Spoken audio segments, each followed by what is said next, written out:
Wow. Qué fuerte, ¿eh? Sí. Daniel Navarro, Gervasio Díaz Castelli, Graciela Moretti, invitados permanentes de este programa. Bueno, qué situación, ¿no? Sí. Realmente muy difícil, y a uno lo que se plantea a veces es desde el vínculo que uno tiene, pero es difícil ponerse en el lugar de este papá y pensar qué haría, porque es este hombre con esta historia, con ese hijo, con el vínculo que quizás tiene con ese hijo, con las características de este muchacho. Uno cuando piensa en su hijo, piensa en el hijo que tiene y en uno como es hoy y en estas circunstancias. Yo diría, este hombre se hizo responsable del acto del hijo y realmente siente la responsabilidad, la culpa que quizá este muchacho no sintió. Es como que, bueno, todo esto, porque muchas veces, a veces estos chicos vienen de hogares disfuncionales, este hombre da la sensación que tiene toda una estructura de valores que le permitió hacer esto por la culpa, como él dice. Bueno, pero una culpa que debió haber sentido el muchacho y no él, ¿no? De todos modos, frente a esta situación me parece que es muy difícil ponerse en el lugar, porque ya digo, uno lo pone desde uno y no en los Mauro pies recién del decía, esto es noticia porque lo entrega.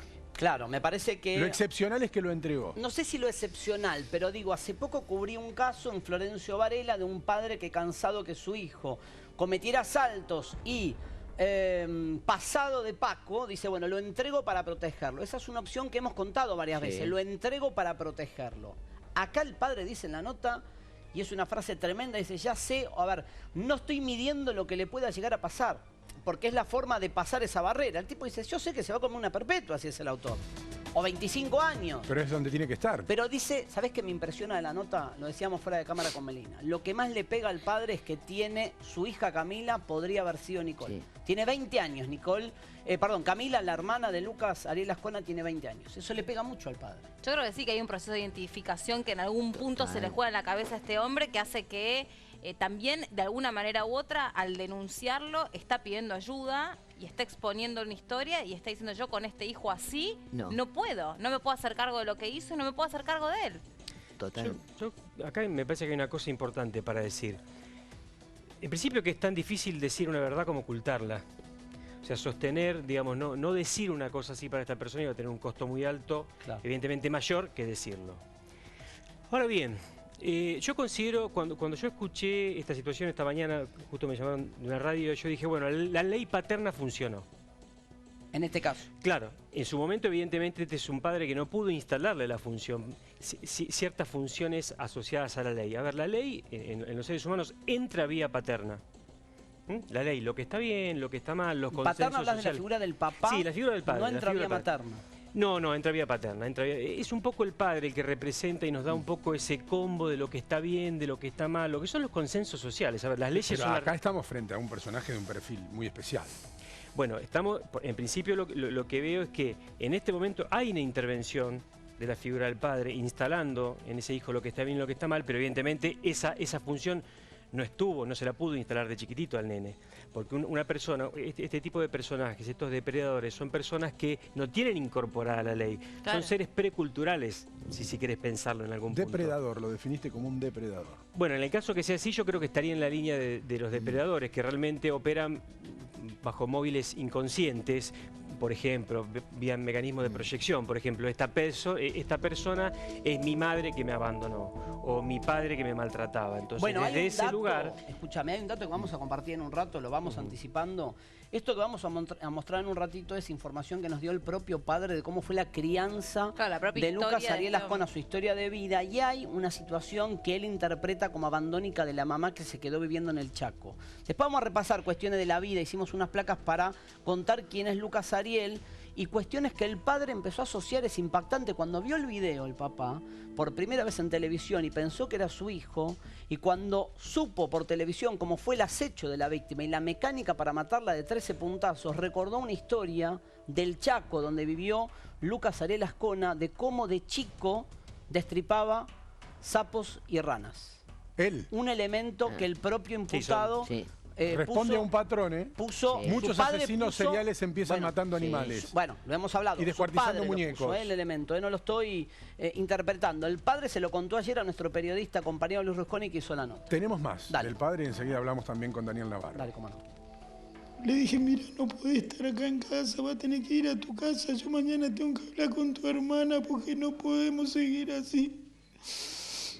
A la mañana siguiente, cuando tenía que ir a jugar la pelota, lo llevé, se quedó en la casa. Me fui a jugar al fútbol, no podía jugar, vine mal, pasé por la casa de él. Y me dice mi papá, hijo, fíjate por Luca que parece que había un poquito de sangre en el piso. Me voy a verlo y digo, Luca, ¿sí? ¿Qué te pasó? No, me golpeé a donde tengo el tutor en el tobillo y me sangró. A ver, le digo, miro y tenía todo sangre a un costado y el brazo a un costado con unos cortes y que se estaba desangrando. Le digo, Luca, ¿qué te hiciste? Le digo, no, ¿qué te hiciste? Fui a buscar un balde con agua y le digo, ya levantate y limpiate. Ahora vengo, voy a hablar con tu hermana. Vine a hablar con mi hija acá en mi casa. Le dije, Mili, ahora que estamos acá tenemos que hablar qué vamos a hacer. Yo no puedo vivir con esto. La pobre chica es una chica que vino a estudiar acá. Es igual que vos que vas a la facultad. No puedo creer que mi hijo sea el que hizo eso, porque para mí era mi bebé, mi hijo, lo crié, lo tuve en mi brazo. Yo doy mi vida por mis hijos y mi trabajo, vivo para eso nomás, trabajo, mis hijos. No me interesa nada, no me interesó poner nada en la balanza de lo que pasaría después. Le dije, Mili, vamos a tener que entregarlo a tu hermano. Fuimos con mi hija. Y le dije, papi, vení, vamos a tener que subir al auto, lo llevamos, porque él estaba medio débil. Subí al auto, me fui a la comisaría, a la cuarta de Solano, y entré y pedí hablar con uno de los oficiales. Y le dije, partido al medio, que él traía a mi hijo porque él era el que, para mí, había asesinado a la chica chilena. En esos momentos ellos me dijeron, pero ¿estás seguro? Porque encima hay algunos que conozco yo porque van al gimnasio donde voy yo. Me dice, Roberto, yo te conozco, ¿estás seguro que tu hijo? Sí, le digo, con dolor en el alma, vengo a decirte que para mí es él. Su hijo ya se lo había reconocido usted en la intimidad. Mi hijo se puso a llorar, se quebró en llanto y con la hermana habló y a la hermana reconoció conmigo, habla poco, pero la hermana le dijo que fue él. Es impactante el testimonio del padre, ¿eh? Tremendo. Es una aplanadora, es un hombre totalmente quebrado, destrozado, la verdad. ¿Qué harían ustedes? ¿No? Nos contaba Luis Rusconi ayer. Después vamos a hablar con Luis también. Vamos a hablar con Luis, va a ser muy importante. Él estuvo ahí y sintió y vio. Hubo una imagen que nos pidieron no difundir, la familia, que es cuando la familia se encuentran varios integrantes de la familia y se quiebran todos llorando en la puerta de la casa.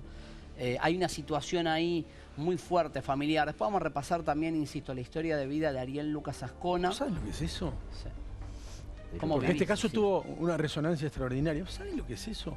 Ellos vivieron todos estos meses con el asesino, convivieron, comieron asado, charlaron, tal vez hasta hablaron del tema. Igual siempre dejo la ventana. Presunto asesino. Presunto asesino, falta la prueba de ADN, falta certificar otras situaciones que lo ubiquen en el lugar. Más allá del video tenés que comprobar, insisto, un ejemplo de siempre, aunque confiese tenés que probar la culpabilidad, no alcanza con la mera confesión. Ahora, si el ADN le da positivo, se terminó el caso. Si el ADN le da positivo, terminó el caso. Yo creo que está sorprendiendo también, por lo menos a la audiencia argentina, la característica, si es el asesino. ¿Por qué? Porque parece salido de una película de otro país. Este tipo de psicópata de perfil asesino serial, sin saber si es un asesino serial aún, ¿no? Y sabes también lo que impacta, por lo menos a mí en lo personal, la espectacularización que hubo en todo sentido del caso, a donde de alguna manera u otra la televisión se convirtió en una herramienta clave. En el buen sentido, ¿no? En la el buen palabra, sentido. espectacularización en buen sentido. Para resolverlo, y eso también impacta, ¿no? Como cuando todos dábamos por descontado el valor material de la televisión como factor para investigar o para hacer justicia, aparece ahora otra vez a... Y nobleza obliga, hay que decir, nosotros siempre criticamos la ausencia de cámaras de seguridad en los casos resonantes. Y acá falta solo el momento culminante. Menos mal que falta Hay el momento culminante, ¿no? 19 cámaras incorporadas al expediente. Hicimos recién una secuencia donde se ve todo el seguimiento que le hacen tanto a Nicole como a Lucas Ariel Ascona o al sospechoso. Hoy se presume que es Lucas Ariel Ascona. El seguimiento completo en 19 recortes de cámara de seguridad. A veces es la misma cámara que emite 2 imágenes diferentes. Y el abogado Julio Cisterna dijo también acá que hay más, que las estaban tratando de bajar porque era un formato que estaba medio encriptado y que hay más imágenes. Algunas de ellas tal vez las tengamos hoy en nuestro programa, se lo digo a modo de anticipo. Está muy callado Navarro. Navarro está callado. Sí. A ver. No, realmente es una... Me estoy poniendo un poco al día con este caso realmente interesante. Lo que aquí llama la atención es que es el propio padre que lo entrega al hijo, ¿no? Cuando inclusive el propio Código Penal lo autorizaría al padre a no entregarlo, ¿no? Claro, digamos, a protegerlo, a protegerlo, digamos. Aquí tenemos un padre que debe acudir a un tercero porque no sabe cómo manejar a su hijo. El tercero como institución. El tercero como institución, la policía. ¿no? Al Estado, a la policía, a la justicia. Digamos, buscando, como decía acá el licenciado, una figura paterna que supla esta falencia que él no pudo educar, no pudo enseñar. Entonces acude a un tercero. A veces ese tercero es el psiquiatra, a veces ese tercero es el psicólogo, porque digamos... Está bien que acuda a otro, ¿no? Porque realmente no sabe dónde va a poder parar este hijo, que se les fue de las manos ya. Por ahí debería haber acudido a un tercero en momentos previos, ¿no? Cuando veía que en su niñez había ciertos problemas, cuando veía que yo tengo mataba entendido animales, que el chico hasta fue ¿no? medicado. Es decir, en su momento fue atendido. En alguna etapa de su vida hasta estuvo medicado. Pero tiene que ver con cuestiones, nos contaba ayer la familia, con cuestiones vinculadas al parto. Medicación posterior en los primeros años de vida. Miren, a ver un poco de la historia de vida. Sí, me parece que fue neurológico. Tengo la sensación que hubo anoxia y había como núcleos epileptoideos, porque... No lo cuenta el padre en detalle, pero tuvo convulsiones, creo. Aparentemente, vamos a hacer un resumen de esa historia de vida. Lo que pudimos acceder, insisto, la fuente es su propio padre. Que quede claro que la información la suministra el propio Roberto Ascona. Veamos. ¿Quién es Lucas Ariel Ascona? Nació en Buenos Aires, sus padres se separaron y la madre se fue al Chaco con otro hombre, se llevó a Lucas y a su otra hija Camila. Seguimos adelante. El acusado habría tenido problemas en su propio parto. Hasta los 7 años debían medicarlo, pero el tratamiento se cortó, contó su padre. No entendemos y no tenemos más información de cuál fue el problema. A los 10 años, como Lucas tenía una conducta nerviosa... Eso es lo que lo dijo el padre en esos términos. Lo mandan de nuevo a Buenos Aires, o sea la madre... del Chaco se lo mandan al papá a Buenos Aires. La madre dice, mira, yo no lo puedo manejar, te lo mando. Exacto. Esto lo cuenta el papá. Ahí hay un episodio clave. Lo vamos a repasar con Luis Rusconi, que entrevistó al padre. Tiene muy buena relación con su hermana. Me contaba Luis ayer que el padre dijo casi como una madre la hermana. Fíjense la figura, por más que era menor. Esa es la que le termina confesando el crimen. Según el relato. Pero a la vez no elige una víctima cualquiera. El padre, cuando vio las imágenes del acecho por televisión y escuchó cómo habían matado a Nicole Cesarego Borges con 13 puntazos, lo asocia a que cuando Lucas era chico, cazaba animales en el Chaco y los destripaba. Tremendo el dato. Dios mío. Hoy decía más temprano una psicóloga que estuvo aquí en C5N que una cosa es matar sapos o ranas y otra cosa es el acto de destriparlo. Yo no sé Quiere decir otra cosa. Si se puede hacer una lectura arrojadiza o no en ese sentido. Bueno, Lucas Ascona trabajaba como maestranza, hacía tareas de limpieza en una empresa en la calle Constitución al 4200. Vamos a hablar después de la lesión que presentaba en el pie, una herida de bala. Él dijo que lo habían asaltado, ahora investigan si en realidad le pegaron un tiro porque quiso abusar de una joven. Claro, porque tenía un corte en el dedo, coincidente con la fecha del ataque. Ese es el hecho puntual del ataque. Y también dijo que lo habían intentado robar. Claro, cuando usó el mismo argumento. Cuando el padre dice que el sábado a la noche lo ve sangrar, el padre sabe que esa sangre tiene que ver con que todavía no había curado su lesión de herida de bala en la pierna. No es que el padre ya está hablando del corte en el dedo. El corte del dedo es muchísimo atrás en el tiempo. La herida de bala pero en los dos casos dijo lo mismo. En los dos intentaron casos robarme. Me quisieron afanar, exactamente. Para justificar sus lesiones en una mano y su permiso laboral, dijo que lo habían asaltado en el subte, que es lo que se ve en la cuenta de Twitter, ART, del 24 de julio. Creo que hay una más. Su padre es jefe de mantenimiento en el hospital de niños. Muchísima gente en Twitter que lo conoce, a Roberto Ascona. Habla maravillas dando de él. Cuentas de la clase de persona que es el padre del joven de 22 años que ahora está imputado de este crimen. Guille. Enseguida vamos a leer lo que ustedes escribieron en Entregar al Hijo, pero es muy interesante lo que se plantea a partir de este episodio. Sí. Porque no es cuestión de entregar al hijo en un hecho menor, es entregar al hijo frente a alguien que tiene un nivel de peligrosidad que hasta podría volverse en contra de uno mismo. Sí, y eso también hay que tenerlo en cuenta. Sí, pero también en la cabeza del padre me parece que se vuelve...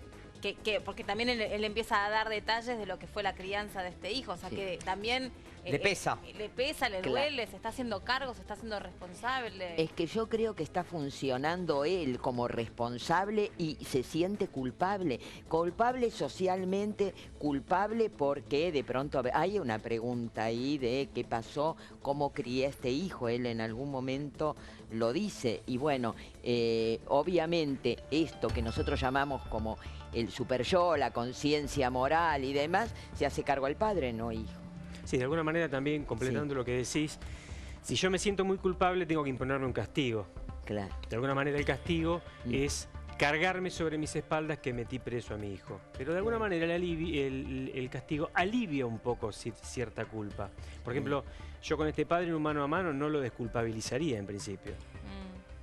O sea, él tiene que hacer su proceso y me parece que sí es importante decir que no alcanza con que seamos buenos para ser buenos padres. Ser buen padre casualmente es poder introducir en el psiquismo de los niños lo que está bien, lo que está mal, lo frío, lo caliente, lo tierno, pero en este lo cruel. tipo de personalidades no hay nada que venga de fábrica, si se me permite la expresión, usted que es psiquiatra. ¿Hay algo? ¿La gente se hace o nace? No me gusta. Algunas estructuras psíquicas. Pregunto, no, pregunto. No, está bien. Pregunto. Digo, no, ahí tenés dos escuelas en psiquiatría, claro. ¿No? La escuela, por eso se lo pregunto. Yo sé que hay dos escuelas, pero... La escuela determinista que dice que una persona ya nace con ciertas alteraciones atávicas, digamos, así hablaba Lombroso. Esto lo describe... La teoría lombrosiana del delito, la teoría lombrosiana, que uno viene... Y hay teorías más modernas. Con la maldad innata. Hay teorías más modernas que es un combo, son situaciones genéticas, sociales, psicológicas, hay determinadas cuestiones que influyen en la vida de un sujeto. Pero quiero ir a esta pregunta, Navarro, ¿no se puede inferir que todo pibe porque siente el abandono de su madre en el Chaco va a ser un obvio, que no. Obvio. Ni tampoco, pero es el abandono de la madre y también es la actitud del padre o la crianza del padre. Y lo genético. Y la predisposición social que obviamente...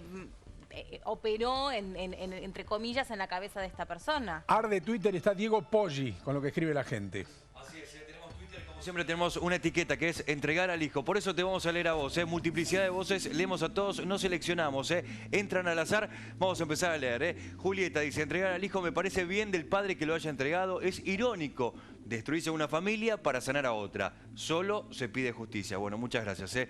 Ese Arce también nos escribe con el hashtag entregar al hijo. Dice, está perfecto, hizo lo que debía. Ojalá fuesen todos como él. Muchísimas gracias. Otros, vamos leyendo a todos los que nos escriben en @C5N con el hashtag entregar al hijo. Dice, ojalá todos los padres actuaran así. El señor hizo lo que tenía que hacer. Ahora la ciencia y la justicia dirán. Gracias, Anto. Karina también nos escribe. Dice, entregar al hijo. Si mi hijo es culpable, yo lo entrego. Otro, muchas gracias a la única Seratiana, también nos escribe y dice, entregar al hijo, situación terrible, pero si uno ama tanto a un hijo, en este momento pienso que lo entregaría por su propio bien. No sé. Bueno, muchas gracias también. Seguimos leyendo, Entregar al hijo, dice, aunque duela, tiene que entregarlo. Lo que hizo no está nada bien. Bueno, muchas gracias, Agus. Otro leemos, si quieren, chicos. Entregar al hijo, pobre madre, mucha valentía. Constanza también nos escribe y dice, impresionante, muy doloroso, muy difícil de saber si yo entregaría al hijo, pero es reparable para la sociedad y estuvo muy bien. Otro, si quieren, Juan Manuel López dice, entregar al hijo, me parece que puede haber una estrategia del padre para que sea leve el castigo y no pase al homicidio agravado. No hay forma. No hay manera, ¿no? No, la calificación legal va más allá de esta historia. Lo que se podía discutir es si es válida la cuestión de cómo se entregó en la seccional y demás, pero en ese sentido la causa arrancó contra Lucas Ariel Ascona como una averiguación de antecedentes. Ya seguimos con que estaba más. discutido si vos podés declarar contra tu propio hijo, la ley dice que no. Y voy a ser breve, muy breve. Leí un libro de un autor catalán que se llama Javier Cercas. En el libro se plantea esta situación cuando un hijo adolescente de un trabajador del Estado roba un banco con un grupo de delincuentes adolescentes cuyo titular de la banda se llamaba Zarco. El padre interviene ante la policía y rescata al hijo para que no vaya preso. El resto de la banda va, pero él negocia con un policía al revés que para que no vaya preso. Pero la situación es distinta, porque él entendía, el padre, que si él tomaba las riendas de la vida de su hijo en ese momento y negociaba, lo iba a sacar bueno, ese padre. En el libro lo saca buena, termina siendo abogado y termina defendiendo al Zarco años más adelante. Pero en este caso estamos, el padre entiende, ante un psicópata que él mismo considera muy peligroso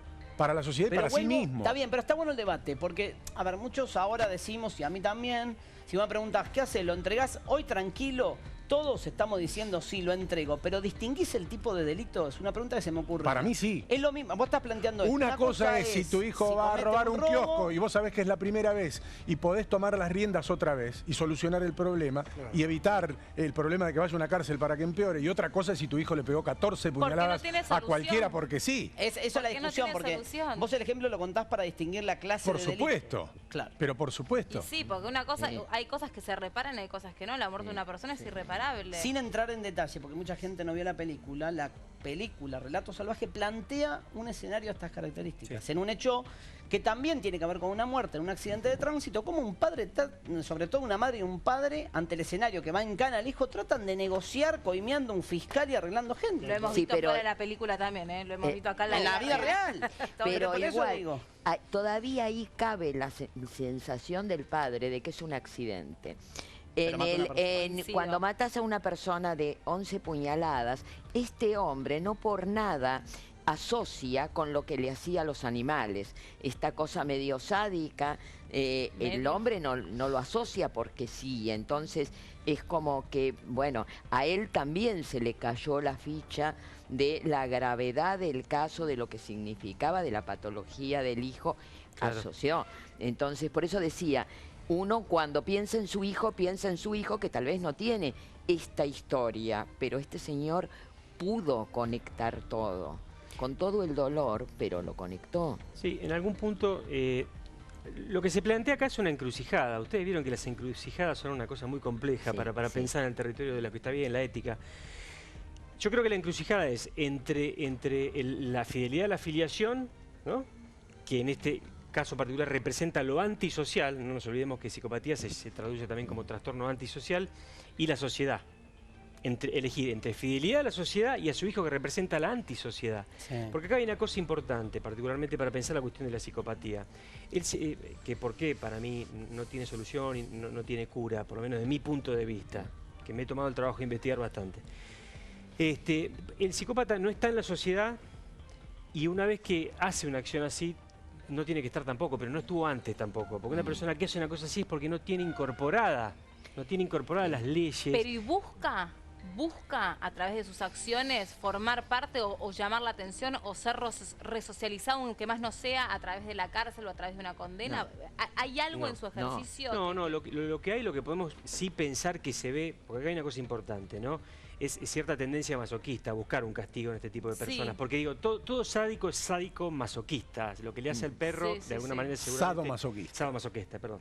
O sea, de alguna manera esto es un ida y vuelta. Pero sí es importante aclarar que sí es cierto que cuando uno ve casos así a lo largo de la historia, todos tuvieron infancia de tremendo maltrato, crueldad, destrato, desamparo, todo una cosa muy complicada. Pero también es cierto que decenas de miles de personas que tienen infancias similares no pasan por esta situación. Son excepciones. Entonces uno dice, como diría Sartre, ¿no? Cada hombre es lo que hace con lo que hicieron de él. Pero uno puede elegir. Pero pregunto lo mismo que estamos debatiendo. ¿Es noticia esto porque sale de lo común? Porque yo ayer cuando me entero de la situación y doy la información acá en C5N, para mí es noticia, primero que hay un detenido por el caso, un nuevo detenido, y segundo porque lo entrega el papá. lo que lo hace distinto. Claro. Y yo me preguntaba, si es noticia, porque es diferente a los actos cotidianos. Uno piensa, en general, los padres entregan a sus hijos cuando lo saben, pero no te olvides autores de delitos. Pero para no mí lo no sé. te olvides Yo creo que en un también- hecho de esta gravedad sí. Vos decís que sí, Pero pero digo, también en es- De general. esta gravedad. En general no. Pero también es noticia porque, de nuevo, porque está mediatizado, porque hay una espectacularización montada alrededor de esto, y lo digo en un sentido profundo, no en un sentido banal de la palabra, porque esto también se suma como un elemento, porque deben existir cientos de padres que, si el hijo roba una figurita en el kiosco, van, lo entregan, lo llevan como para dar un mensaje. Pero acá lo fuerte, lo impactante Es un es homicidio de 13 puntazos. que está televisado y que se ve hasta la imagen de la persona Limpiándose las manos. y no es un elemento menor. Pero ustedes pueden asegurar que todo padre haría lo mismo que Ante un Roberto hecho Ascona. similar, el 90% estoy Vos seguro decís que sí. Sí. Yo creo que sí, el ¿Ustedes creen que 90% sí? yo Yo creo no que sé. sí. No se lo bancan y dicen, Yo no sé. voy y lo entrego. Pero- ¿Usted qué dice, Doc? A ver, Está callado Navarro hoy, ¿eh? No, yo no creo- lo dejamos hablar, pobre. No, las circunstancias hacen al hecho, digamos, a la persona, digamos, ni yo sé cómo reaccionaría en ese momento, o sea, inferir cómo va a reaccionar otra persona es medio difícil. Acá lo que llevó a este papá es que no poder manejar a este hijo. Yo creo que, Bueno, hay que vivirlo, ¿no? claro, hay Como que dice usted. vivirlo. Yo hay creo que que pasar por el hecho. Él no pudo hacer otra cosa, me parece que hizo lo correcto porque ya es un hijo completamente inmanejable, porque inclusive, como bien decía Faval, ese peligro puede llevarse a matar, puede matar a su propia hermana. Obvio. Y Puede sí, matar a cualquiera un tipo que hace Digamos, eso. de esa manera se protege él mismo, protege a su familia, porque realmente hay una persona que ha asesinado y que ha asesinado sin un motivo válido. Y hay cosas que el papá no nos va a contar, que seguramente debe haber atado cabos para llegar a esta conclusión, que después dijo, uy, el día que dijo esto no habrá pasado esto, y el día que pasó Sí, eso no habrá pasado lo otro. Sí, Y se le habrán venido un montón de imágenes a lo largo de De todos estos años información misma, sí. que lo llevó a tomar esa decisión. Ahora, Y seguramente no debe contar todo. Obvio. ¿Qué pasó con esa herida de bala? Ahora, ¿puedo hablar ¿no? en término callejero? Hay que tener unos huevos. Sí. Porque yo escribí la columna para Minuto 1 y hablé de un padre valiente. Algunos se enojaban con la expresión valiente. Hay que tener unos huevos para decir, entrego a mi hijo para que se coma una perpetua. Digo, es una decisión limpia. Mauro Sí. atacó a alguien que no conocía lo tengo aparentemente. claro. En la calle le Lo pegó tengo 11 claro. puñaladas. No tenés mucho que Yo pensar. lo tengo claro, yo no tengo hijos, hay- pero estoy leyendo muchos que dicen... Porque "Hoy no con es que fue a robar un kiosquito Está bien. y lo agarró la policía. Pero con el mismo criterio yo lo entregaría si se afana un kiosco. Está ¿eh? bien, pero te quiero Lo que decir, te quiero decir no, es que... no es comparable. Una cosa es si el individuo vos sabés que lo podés recuperar. Vos como padre sabés cuál pudo haber sido el error, incluso tu propio error. Y otra cosa es un tipo que va y le pega 11 puñaladas porque sí a una persona. Ahí ya no lo podés manejar ni vos, ni la policía, ni el psiquiatra, ni nadie. ¿Por Sí, qué es noticia? Contestame por qué es noticia. porque lo entrega. Bueno, entonces no es común. Espera, yo te diría... Porque la noticia se convierte en noticia y si querés lo Pero es un hecho extremo. Pero- es un hecho extremo. Pero, ¿no? ¿sabés por No, qué ¿sabe tampoco es común? A ver. Porque es un hecho. Primero, no es tan común los hechos de esta gravedad. Segundo, los antisociales muchas veces vienen de familias muy desestructuradas que no lo entregarían porque tampoco ni lo ven, ni están Es verdad. ¿Te puedo dar mirando un para ejemplo, otra parte. Moretti? Espera, A mí me tocó cubrir, perdón, porque me acuerdo de casos, si ustedes se van a enojar Sí. conmigo, pero vos también enojate si querés. Me tocó cubrir un caso histórico de una toma de rehenes. Ahí me acuerdo un ejemplo donde plantea que es al revés, donde plantea padres que hacen lo contrario. Y usted mira, no, es otro contexto social, pero digo, caso histórico, toma de rehenes en zona de San Isidro. Pibes atrincherados con rehenes hace 10, 15 años me tocó para el Los Diario menores, Popular cubrirlo. y fueron las madres. Creo que eran los bananitas. Bueno, llegan las madres para negociar. Siempre discuto lo mismo. Convocan a familiares. En Sí. general, los familiares terminan ayudando a que se entregue el autor y lo convencen para poner la actitud. ¿Saben qué pasó en ese caso? Todo lo Las contrario. madres, cuando los chicos se entregaron, los acusados se entregaron, los pibes le pasaron a las madres lo robado y las madres se llevaron lo robado en el momento. Y los arengaban a que no se entreguen. Gritaban, no, quédense ahí, sigan con la toma. Entonces no hay una conducta... Sí, bueno, también el caso Mangieri, donde la propia esposa, digamos, cuánto tiempo estuvo a través O sea, de los ¿cree que es medios? inocente o es parte? No, yo creo que, Bueno, no, puede yo ser creo que cómplice funciona la también. negación. La negación es muy importante. Es imposible reconocer que uno está durmiendo con un asesino. En el caso Mangieri, digamos, ¿no? Bueno, supuesto asesino, pero la esposa y la familia del portero todo el tiempo negó, inclusive... Bueno, pero él se lo negaba a la familia y no estaban estas imágenes. Por eso la negación acá es difícil. Por eso ahí voy con el valor que tiene que existan estas imágenes que se hayan difundido, que hayamos apelado justamente a esto, porque hay que decirlo, las difundimos y hay otras veces que las imágenes están y nos piden que no las difundamos. 1000 veces. Entonces las difundimos porque sabíamos el juez autorizó, que la podía colaborar. Propuso. O sea, no es una cosa que solamente una creatividad periodística. Más repercusiones con Diego Poggi. Está que arde esto, Fleiderman, ¿eh? Sí. No, en serio, está que arde, pero cuando le digo que es en serio, está que arde. Bueno, seguimos leyendo mensajes, ¿eh? Ahí están escribiendo, dice, entregar al hijo, dice, está más que claro que hablando de un asesinato hay que entregarlo por más que eso sea morir de dolor. Ahí está lo que estaban hablando ustedes recién. Laura Vega también dice, es muy difícil ponerse en los zapatos de este padre. Yo decía muchas veces, primero lo escondo, hoy no sé. Muchas gracias. Zuni también nos escribe, dice, entregar al hijo, qué doloroso y mucha valentía la del padre, se puso en el lugar de la víctima. Ahora la ley es la que tiene que actuar. Muchas gracias. Vamos pasando a otro de los mensajes que nos llegan a Twitter, @C5N, con el hashtag entregar al hijo. Dice, me parece muy bien, felicito la valentía de ese padre, no cualquiera reacciona de esta manera, por más padres así. Vamos a ver qué también nos dice Mati, dice... Entrego a cualquiera que haya cometido un acto semejante. Muy bien, ahí está. Coincido. Mamá dice, no resucito, dice, no, entregar al hijo, no resucita a nadie, ojalá hubiese actuado cuando el nene destripaba animales. Hay mucho más, muchísimo más, y de hecho tenemos una parte más de la nota que Luis Rusconi le hizo al papá. Y después vamos a hablar con el propio Rusconi porque manejó después información off the record que es importante para nosotros, para la causa. Las cartas están echadas. Hay una muestra de sangre que va a cruzarse en las próximas horas y eso va a ser determinante. La pausa dura 2 minutos. No se vayan que ya venimos.